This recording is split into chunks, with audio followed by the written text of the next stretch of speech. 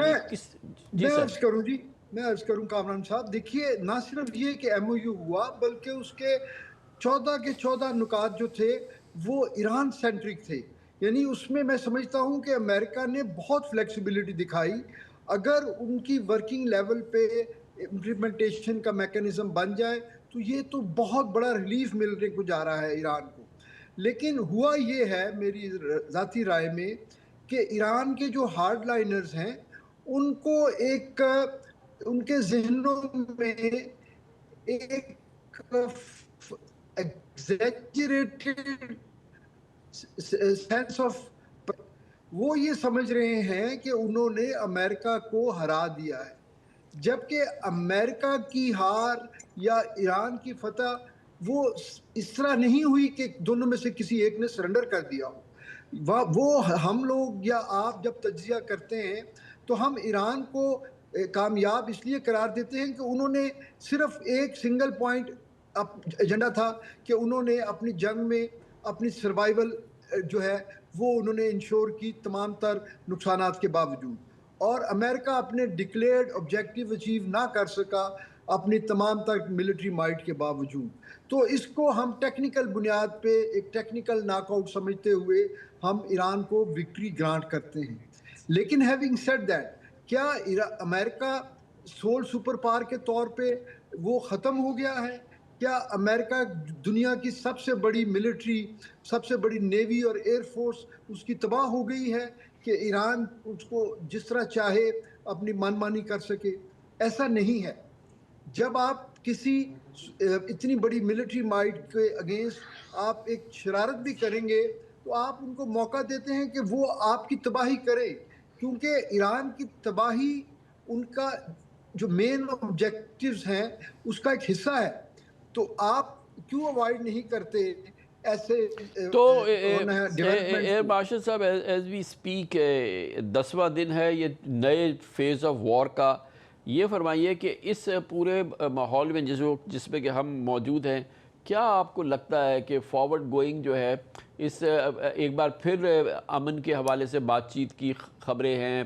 Secretary of state نے U S نے کہا کہ بھی مذاکرات کی بات ہے، ہمارے دروازے کھلے ہوئے ہیں، اور میسیجز کا جو ہے ایکسچینج ہو رہا ہے۔ ایرانینز نے بھی کہا ہے کہ میسیجز کا ایکسچینج ہو رہا ہے۔ ایرانین انٹیریئر منسٹر اسلام آباد پہنچ رہے ہیں۔ اب یہ جو پورا ماحول بنا ہے پچھلے 48 گھنٹے میں، کیا آپ کو کوئی روشن امید نظر آ رہی ہے کہ ایک بار پھر کوئی سیز فائر ٹائپ کی کوئی چیز ہو جائے گی؟ جی پلیز۔